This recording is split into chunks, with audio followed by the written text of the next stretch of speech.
الرسول صلى الله عليه وسلم لما بقى عنده 35 سنة حصل مشكلة في الكعبة كانت عايزة تترمم.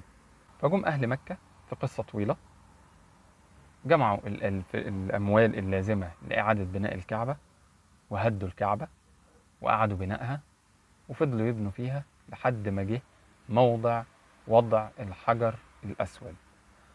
وكل سادة قريش عايزة هي اللي تحط الحجر الأسود بإيدها، شرف الظهر زي ما بيقولوا. أنا اللي حطيت الحجر الأسود مكاني. كل واحد عايز يقول كده. والعرب أي حاجة فيها شرف تلاقيها متهورة، تتكلم بالسيف.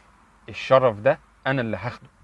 فلما وصلوا لموضع الحجر الأسود كله عايز يحط الحجر الأسود، لدرجة إن هم رفعوا السيوف على بعض وكانت هتبقى مجزرة. فأولاد الحلال اتدخلوا بينهم وقالوا لهم مش كده، يعني انتوا دلوقتي لما تقتلوا بعض ولا الحجر الأسود هيتحط ولا هيبقى في حد في مكة، استفدتوا إيه؟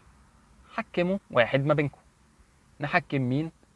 قرروا يحكموا واحد أسن واحد فيهم، واحد معمر في مكة وحكيم.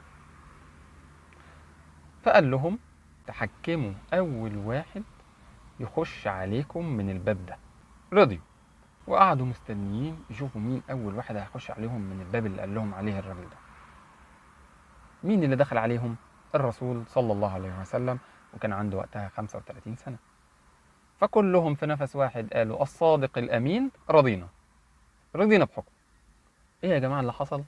يا محمد يا ابن عبد الله، إحنا كل واحد فينا عايز يحط الحجر الأسود من نفسه.